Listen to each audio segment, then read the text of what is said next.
Assalamualaikum warahmatullahi wabarakatuh. Selamat datang di podcast Indonesia Tanpa Stigma edisi Youth Activism yang digunakan untuk memperkuat alinea keempat pembukaan Undang-Undang Dasar mencerdaskan kehidupan berbangsa. Karena beberapa hal itu ada yang mencerdaskan, ada yang tidak. Nah, kita pengen tetap stick dengan alinea keempat. Oke, teman-teman, hari ini kita kedatangan orang yang spesial sebenarnya karena beliau itu salah satu orang tersibuk di dunia, mungkin ya bisa dibilang. Tiap hari ada aja terus meetingnya, mumpung bisa gitu kita gunakan beliau. Ada Om Subhan nih. Halo. Gimana kabarnya Om? Alhamdulillah. Alhamdulillah. Sehat. Oke, Om Subhan boleh kasih tau dulu dong background Om Subhan nih. Sebagai apa sekarang? Sebagai apa ya sekarang ya? Kalau sekarang sih lagi ngebantu program pengen ngomong TBC tapi takut stigma gitu loh. Jadi biar lebih keren, lagi ngebantu program tuberkulosis. Oke. Si ngebantunya di bagian apa nih Om Subhan nih? Lebih difokuskan ke penemuan kasus tuberkulosis pada kelompok rentan. Kelompok rentan di tuberkulosis tuh orang dengan HIV, pasien diabetes, lansia, anak-anak, warga binaan pemasyarakatan. Nah, kita ditugaskan untuk fokus di area itu gitu loh. Oke. Nah, hari ini mungkin kita bukan ngebahas tentang harm reduction, tuberkulosis atau apa gitu, karena kemarin kita udah ngebahas harm reduction sama Mbak Dwi. Tapi perspektif seorang ibu dalam harm reduction. Ya. Teman-teman juga bisa nonton video sebelumnya gitu. Hari ini kita akan membahas narkotika. Nah, Om Subhan sudah bergerak di bidang narkotika ini udah berapa tahun sih Om? Sebagai apa? Sebagai orang yang bekerja atau sebagai pelaku? Kenalnya dulu deh dengan narkotika kapan? Kenalnya tahun 96. 96. Masih ke SMA itu. SMA ya? SMA. Aku belum jadi. 2000. Nah, berarti tahun 96 kenal narkotika, lalu bekerja di bidang narkotika di tahun 2004. Berarti setelah 8 tahun 2003, 2004 ya. Pada saat menjadi pengguna nih di zaman dulu tuh kayak gimana sih Om? Seru, maksudnya seru. Enggak takutnya ini malah ini loh. Takutnya salah nangkep, jadi orang berpikirnya wah asik nih gitu. Enggak begitu. Maksudnya seru tuh gini. Kala itu kan kalau dilihat dari perspektif hukum, undang-undang nggak seketat sekarang. Oke. Dan belum ada badan yang khusus menangani narkotika seperti sekarang. Jadi memang pure masalah narkotika, peredaran gelap dan lain-lain dulu mah kerjaannya polisi gitu loh. Oke. Rehab bisa dihitung pakai satu tangan jumlahnya, jadi memang sangat minim. Terus kedua, sosialisasi, edukasi tentang narkotika dan lain-lain masih sangat minim. Jadi kebanyakan orang tua yang tahu anaknya make, jadi pengguna, jadi pecandu, kadang panik nih gua harus kemana ya gitu. Nah jadi terus untuk para pelakunya, untuk para penggunanya sendiri, serunya tuh gini, kalau ditanya ada nggak penangkapan? Ada. Pada saat itu ada. Karena waktu itu zaman itu baru berlaku undang-undang narkotika tahun 97. Undang-undang 97, oke. Ada dua tuh undang-undang, satu undang-undang tentang narkotika, yang kedua undang-undang tentang psikotropika. Oh, udah dipisah dari Udah. Tahun 97. Jadi kalau ditanya ada nggak penangkapan? Ada, banyak. Apakah pas ditangkap langsung masuk rehab kayak sekarang atau ada proses rehabilitasi? Pada prakteknya sedikit. Jadi rata-rata lanjut gitu loh. Proses hukumnya lanjut. Oke. Berarti dimasukkan ke lapas kah? Iya. Rata-rata berakhirnya di lapas. Okay. Nah, terus kala itu di awal-awal saat itu jenis narkotika yang booming adalah bahasa kala itu adalah putau. Putau. Atau sebenarnya kalau dilihat dari kategori narkotika, pengkerasan narkotika, putau itu kan masuk ke dalam golongan opiat atau biasa kita kenal heroin. Nah kalau dulu bahasanya, putau nih ampasnya heroin lah, bla bla bla gitu loh. Untuk kesannya meringankan bahwa ini nggak seberat heroin, padahal sama aja. Padahal gitu. sama aja. Padahal sama aja. Nagihnya sama, sakitnya sama, jungkir baliknya sama. Jadi kala itu yang booming adalah itu. Bukan berarti yang lain nggak ada. Ganja ada, obat-obatan antidepresan ada, pil-pil yang cenderung mudah diakses dilihat dari harga ada, kokain ada untuk sebagian kalangan. Mungkin kokain bagian kalangan atas kali ya? Karena mahal, ya. Terus apalagi ya, amfetamin seperti yang saat ini booming, sabu gitu, ada tapi juga masih sangat terbatas dan masih sangat mahal kala itu. Berarti putau itu tergolong yang diaksesnya oleh seluruh kalangan? Hampir seluruh kalangan karena banyak paket hematnya, makanya dibilang pahe gitu. Jadi misalkan ya kala itu harganya setengah gram atau 1 gramnya 300-400 ribu gitu ya. Kalau orang yang nggak mampu beli 300 atau 400 ribu, dia bisa akses paket hematnya yang cuma seharga 10 ribu, 20 ribu. Oh iya Pak? Ya. Wow, berarti pada saat itu memang peredaran si putau ini cukup besar. Booming. Makanya gini,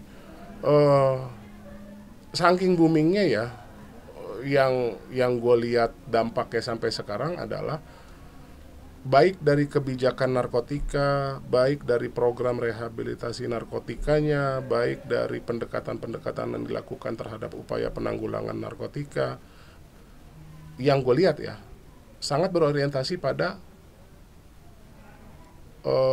tren yang ditimbulkan oleh pengguna heroin. Pada saat itu. Maksudnya tren adalah gini, orang akan bilang makin narkoba itu sakau. Emang semua narkoba mengakibatkan sakau? Sakau itu bahasa yang kala itu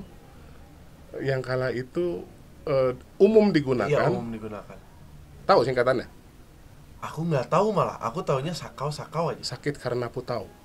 Oh iya. Aku pikir tuh sakau itu ya bahasa ketika seseorang yang sudah biasa menggunakan suatu substance tertentu dan akhirnya dia berhenti atau ada jeda, dia sakau. Ada need gitu. Kala itu bahasa sakau itu timbul, jargon sakau itu timbul dari teman-teman yang menggunakan putau atau heroin gitu loh. Dan memang sangat banyak jargon-jargon baru yang pada saat itu hanya diketahui oleh teman-teman pengguna gitu loh. Jadi kalau bicaranya sama orang umum nggak bakal ngerti gitu loh.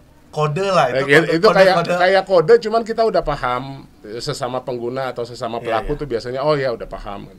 Mungkin kalau dulu pas aku SMA bahasanya cuman kayak, misalnya kita mau beli nih, cuman nanya ayam meren.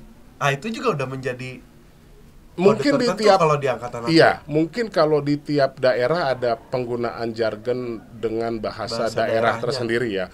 Nah, karena gue tinggalnya di Jakarta saat itu, jadi misalkan gue datang ketemu teman gue, ayolah PT-PT lah. Udah paham. PT-PT ngapain tuh udah paham. Bukan makan pizza kan? Bukan. Orang pasti akan nanya PT-PT naon, maksudnya buka perusahaan atau gimana? Enggak. Ayo patungan yuk. Udah paham lah, patungannya untuk beli apa untuk tuh beli udah apa paham.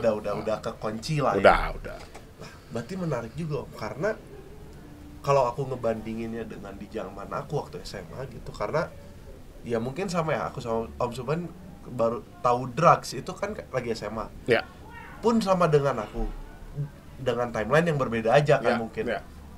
Nah, pada saat zaman aku itu Om, dulu ya narkotika yang paling top mungkin ya di zaman aku tuh tembakau sintetis kan.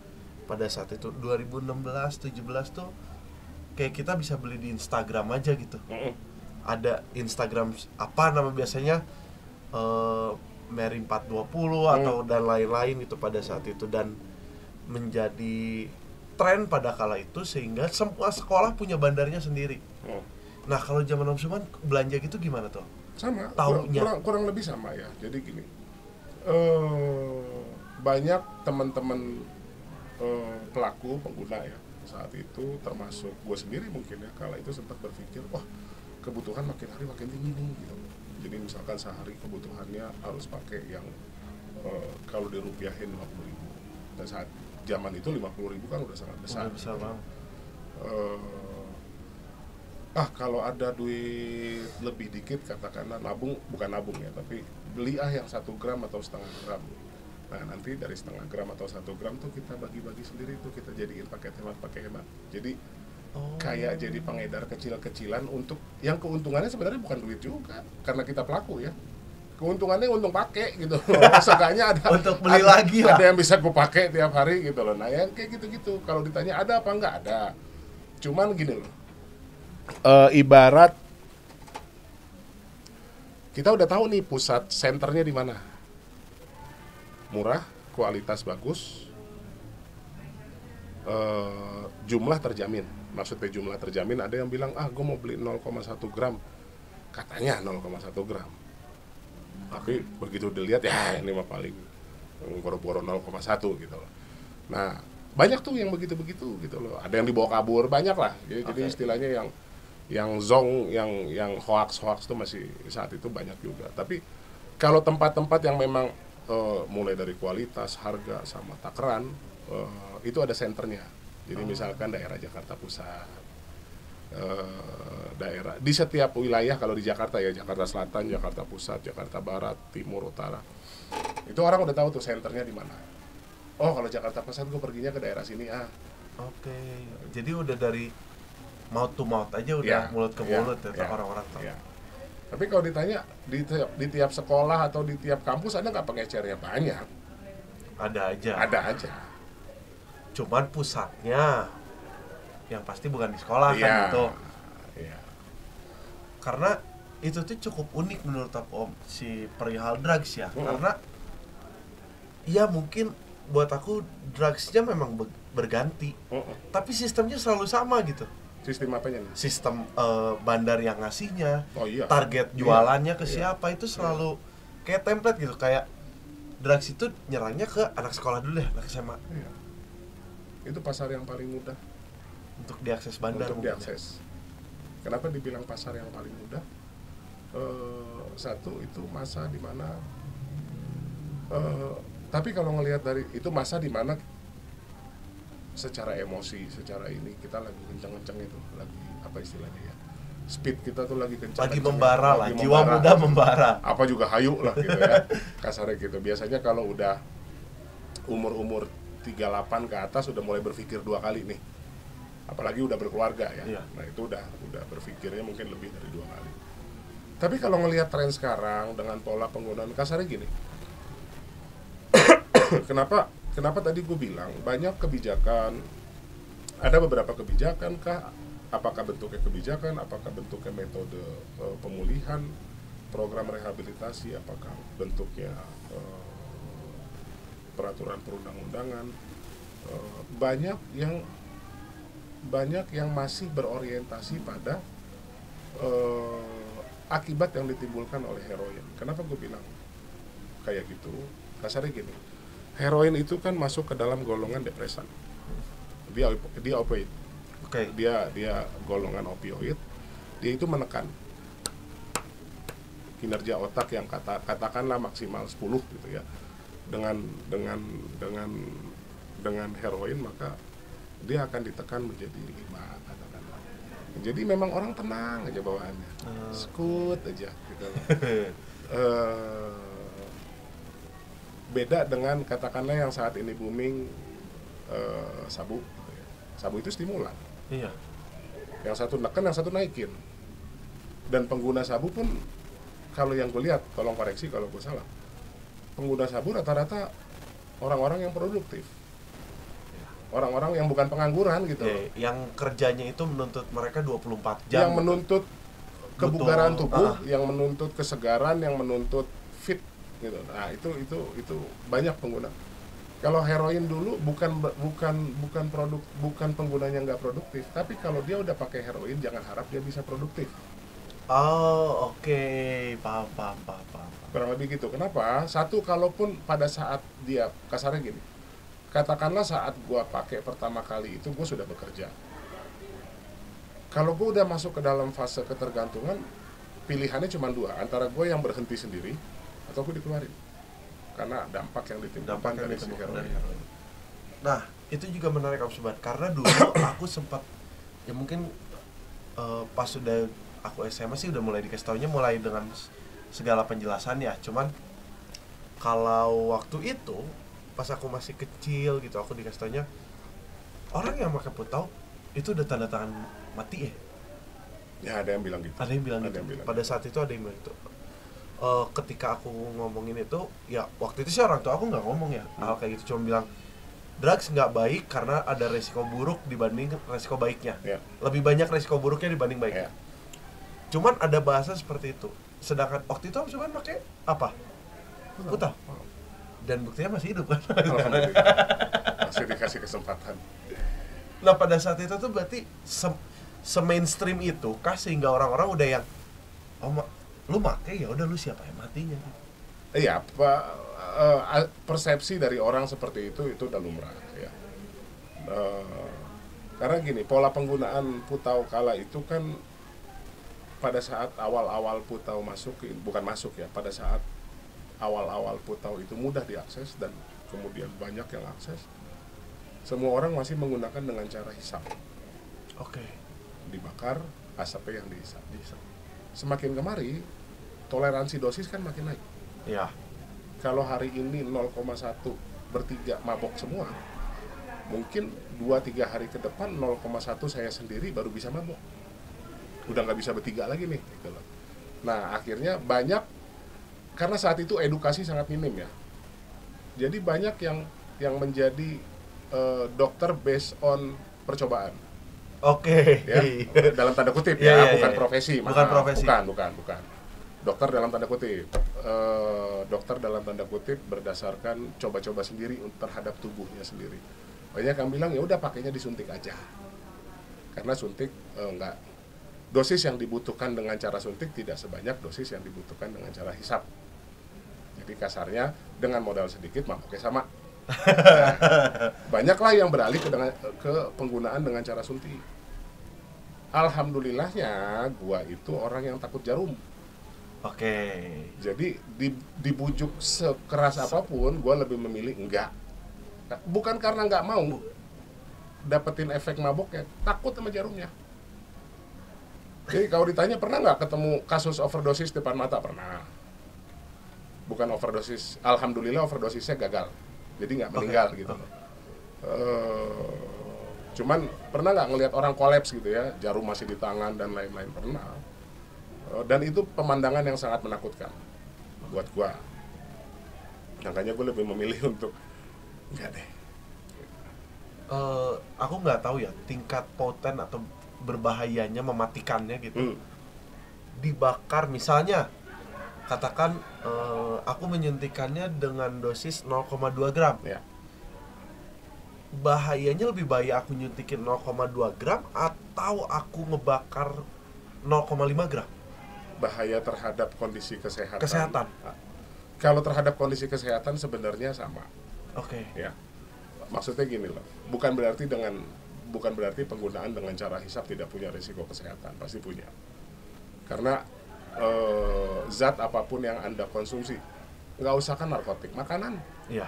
Ya, Anda makan kolesterol, makan gorengan lah tiap hari, atau makan mie instan lah tiap hari gitu ya. Toh akan ada dampaknya terhadap kesehatan. Nah, apalagi ini narkotika gitu loh. Dampaknya terhadap kesehatan, makanya pada saat itu, bukan pada saat itu ya, rata-rata teman-teman sesama pelaku atau sesama pengguna yang saat ini masih bisa nostalgia bareng-bareng gitu ya. Masalahnya tuh seputar kalau nggak gangguan hati, gangguan pada fungsi hati, gangguan pada fungsi paru-paru, jantung, ginjal. Nah itu umumnya dialami. Nah kalau dengan cara suntik, gangguan tersebut, resiko tersebut ada, sama. Ditambah resiko kematian kalau dia mengalami overdosis yang kelebihan. Kenapa? Yang dia masukkan dan yang dia suntikan itu kan langsung ke pembuluh darah. gue bukan dokter ya, jadi gue nggak bisa menjelaskan secara ilmiah. Ya, ilmiah, tapi ini kan based on experience saja. Gitu. Jadi ini hanya berdasarkan pengalaman. Karena dia berurusannya langsung dengan vena, pembuluh darah yang langsung ke jantung. Nah, pada saat terjadi dosis yang berlebih, itu bisa menimbulkan ketidaksadaran diri, langsung kolaps nih. Langsung kolaps. Ada dua kemungkinan, bisa diselamatkan atau akhirnya dia berlayar gitu ya. Nah, itu yang dulu orang, teman-teman pengguna, orang tua bahkan sama sekali nggak tahu how to handle atau how to manage situasi kayak gitu ya. Itu. Ini ya. Nah, kalau sekarang kan sebenarnya udah banyak pendekatan-pendekatan yang dilakukan untuk yang tujuannya adalah saving life. Ya. Nyelamatin nyawa. Gitu ya. Gimana kalau di luar negeri ada yang namanya lupa ya, naloxone. Jadi begitu Anda ngelihat ada orang dengan gejala overdosis, tancepin naloxone. Naloxone itu kan agonis ya. Apa sih istilahnya? Jadi dia fungsinya itu melawan fungsi si heroin. Heroinnya. Ya, jadi kalau heroin depresan dia nih buat menekan antitoksiknya. Ya, dia nih antitoksiknya nih. Langsung sadar seketika. Begitu sadar seketika bawa UGD. Bawa ke layanan kesehatan. Nah, kalau di sini kan memang tidak dibolehkan. Oh, nggak boleh. Nggak. Kalau komunitas masyarakat nggak boleh. Kalau layanan kesehatan boleh. Boleh. Tapi gue nggak tahu ya berapa banyak. Cuman kayaknya setiap layanan kesehatan harusnya punya. Asumsi gue, walaupun gue nggak punya datanya, asumsi gue mereka pasti punya. Ya, karena yang penting kan pada akhirnya saving life-nya. Saving life. Bukan perihal dia, ya udahlah dia pengguna. Kan itu jadinya stigma lagi kan. Cuman aku baru tahu malah di Indonesia itu ternyata nggak boleh ya. Enggak. Masyarakat ya? Iya. Enggak. Itu bentuknya kan ini, suntikan. Dan masyarakat nggak boleh. Kalau di luar, kalau pedomannya itu yang bawa naloxone, jadi dia ada satu satu kotak gitu ya. Gitu kan. Yang bawa itu ya harusnya orang yang emang setiap harinya itu akrab dengan teman-teman itu kan. Ya itu makanya aku kaget. Oh, masyarakat ternyata nggak boleh di sini, karena waktu itu aku sempat nonton Joe Rogan. Dia ngebahas tentang zombie Philadelphia itu. Jadi sekarang di Philadelphia itu orang-orang masyarakat biasanya mereka ngantongin nih. Iya. Itu tuh. Jadi karena Philadelphia drugsnya kan sekarang lagi gila-gilaan tuh, sama pemerintah ya udah setiap orang dikasihin. Takutnya mereka ketemu homeless yang sedang overdosis, jadi mereka bisa saving dulu nih. Karena belum tentu layanan kesehatan, ambulans atau apapun bisa datang tepat waktu kan. Dan di Indonesia tuh nggak boleh ternyata. Nggak boleh. Saat ini hanya petugas kesehatan yang boleh pegang.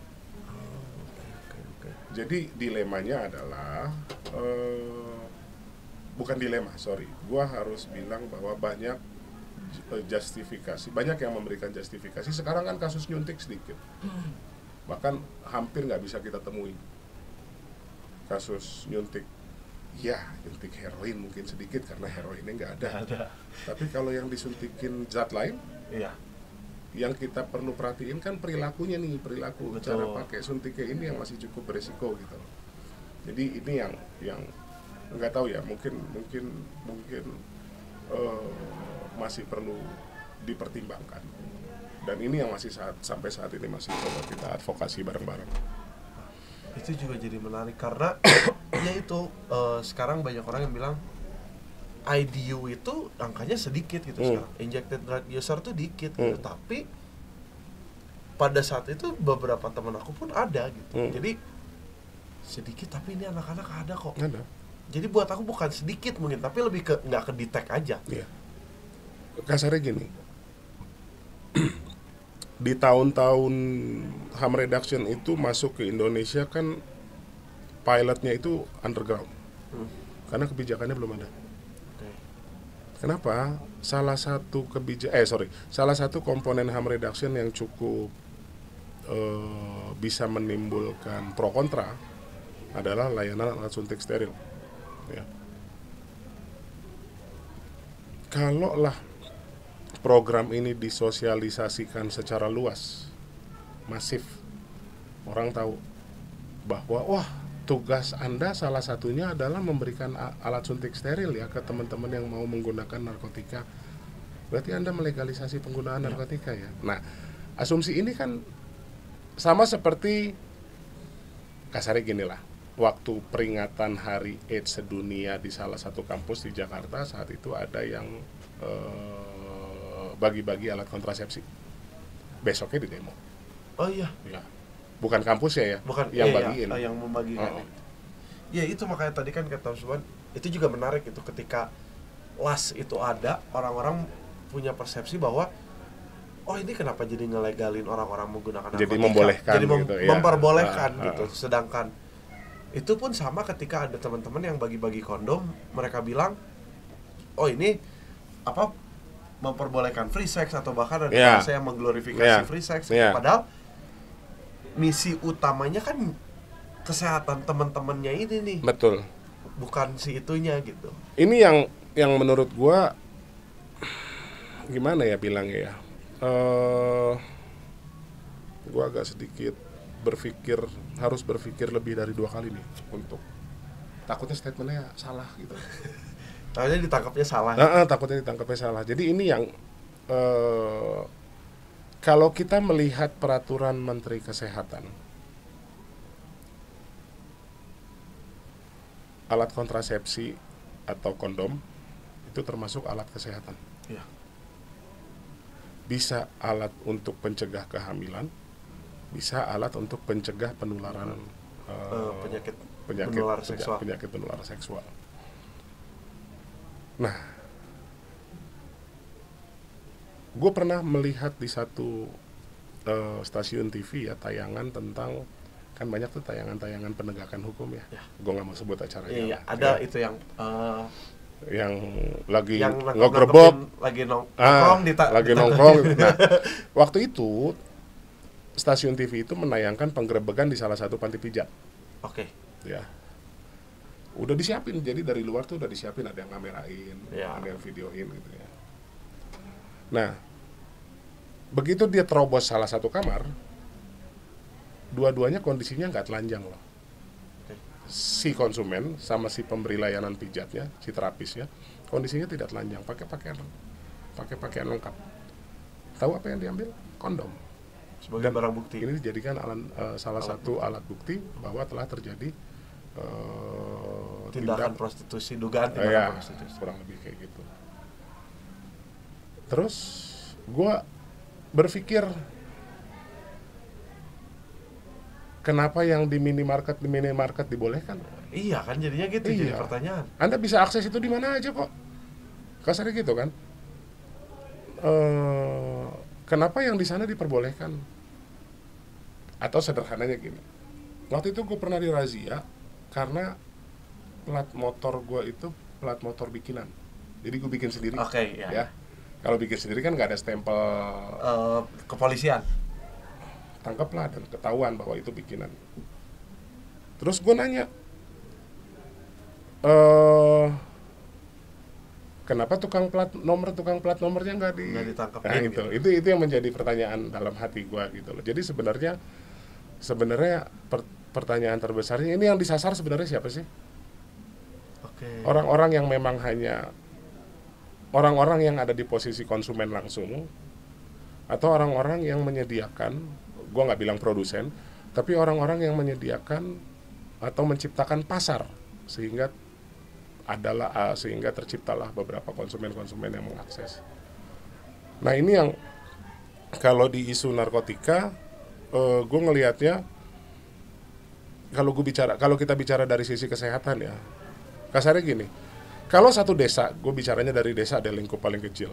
Kalau satu desa, semua penduduknya sehat, katakanlah ada 1.000 penduduk di desa itu, semua penduduknya sehat, apakah nggak boleh ada puskesmas? Iya, paham. Iya kan? Kasarnya gini, apakah kalau penduduknya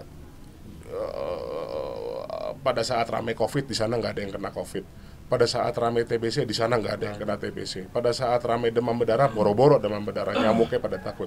Lantas apakah nggak boleh ada layanan kesehatan di situ? Walaupun nggak ada yang akses.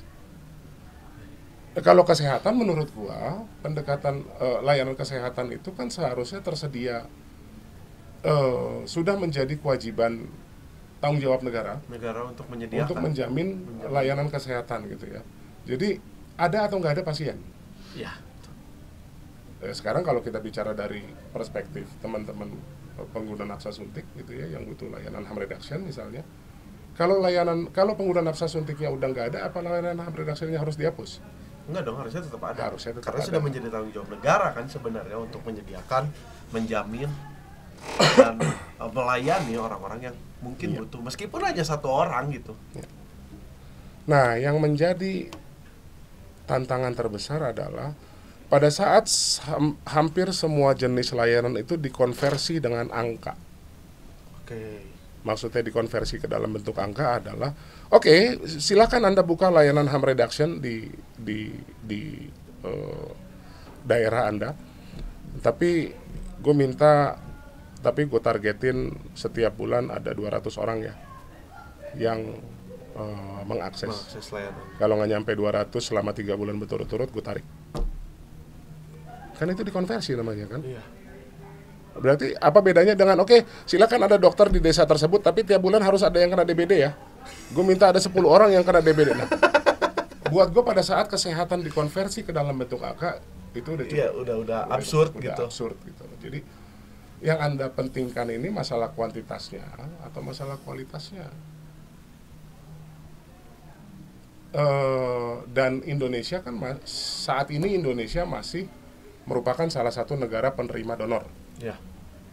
Dari beberapa baik dari Amerika, dari Australia, untuk pencegahan penanggulangan HIV gitu ya.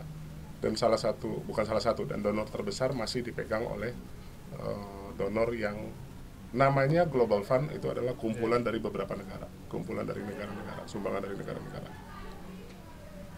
Nah, yang menarik adalah setiap intervensi yang diberikan dalam bentuk layanan ke setiap isu, misalkan isu penggunaan nafsa suntik gitu ya, akan ada target tertentu yang harus dipenuhi gitu ya. Terus ini sih pikiran sederhana dan pikiran gue yang sangat terbatas ya. Lu ngasih donor ke negara gua, tapi lu mensyaratkan gue harus mencapai target sekian. Tadi bedanya apa ya dengan gue mau ngasih hibah nih, misalkan gue punya tanah 5.000 meter gitu ya. Oke, gue hibahin nih tanah untuk dijadiin masjid, tapi gue mau tiap minggu yang sholat di sini 5.000 jamaah. Ya ketika udah dikonversi angka jadinya jadi lucu, jadi absurd. Jadi absurd. Niat lo apa sih sebenarnya? Lo mau ngapain sih? Memberikan untuk making the world be a better place gitu, atau lu butuh ini buat laporan akhir aja gitu kan?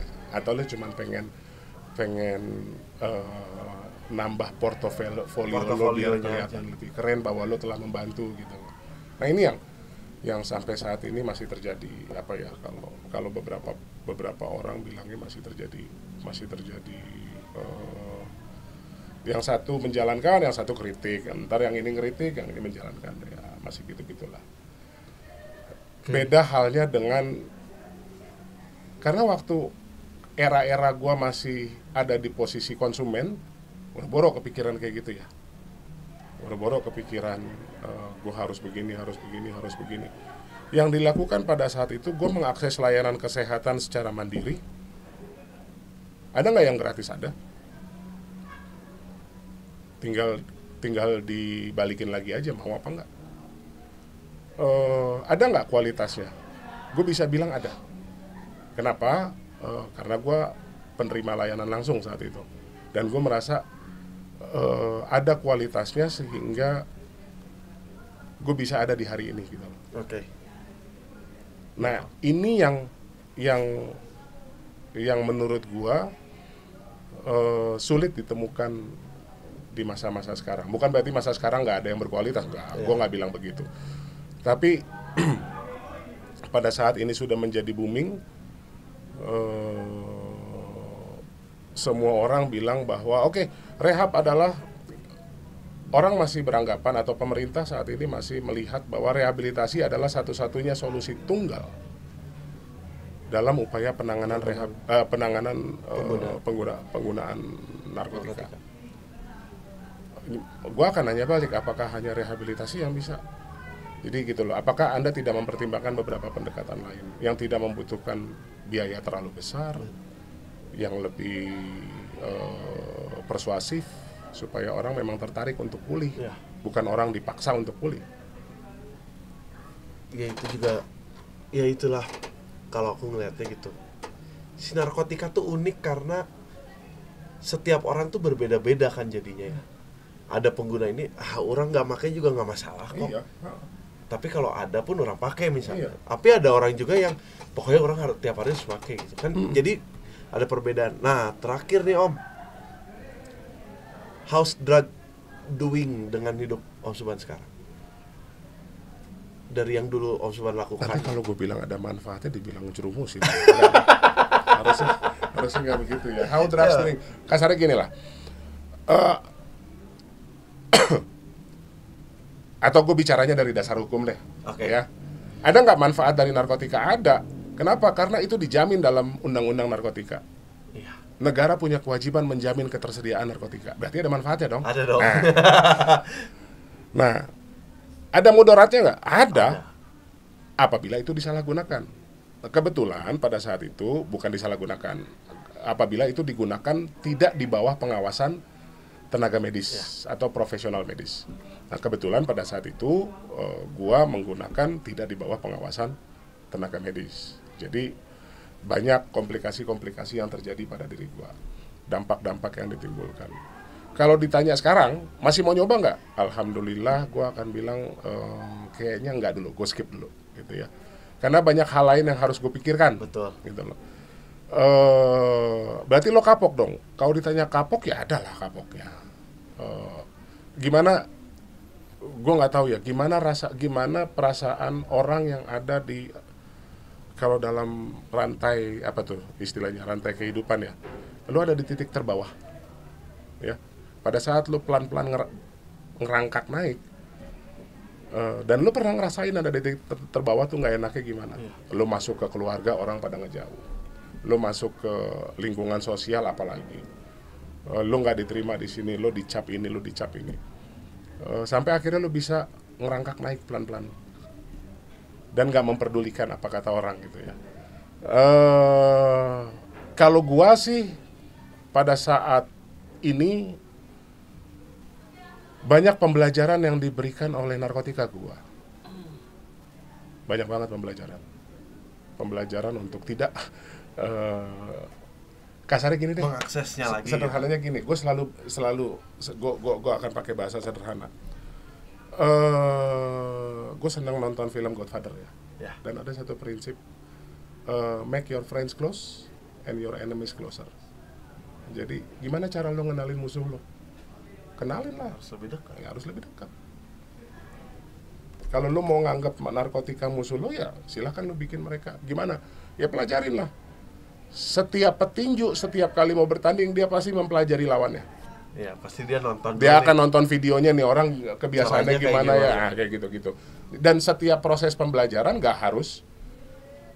Ada orang yang bisa belajar hanya dengan membaca, ada orang yang bisa belajar hanya dengan menonton, ada orang yang hanya bisa cukup bisa belajar dengan audio, atau ada juga orang yang baru bisa belajar kalau dia udah doing langsung. Mungkin gue adalah yang terakhir, karena gue nggak punya kemampuan untuk belajar secara baca, secara nonton, secara dengar. Akhirnya gue harus belajar langsung ke lapangan lah. Nah, nih Om Suban, thank you banget waktunya udah sama-sama ini, karena durasi kan ya. Dan terakhir nih Om, karena ini kita targetnya Gen Z gitu. Di Gen Z itu ada QOTD, quote of the day. Nah dari Om Suban nih, perihal yang kita obrolin termasuk drugs and everything gitu.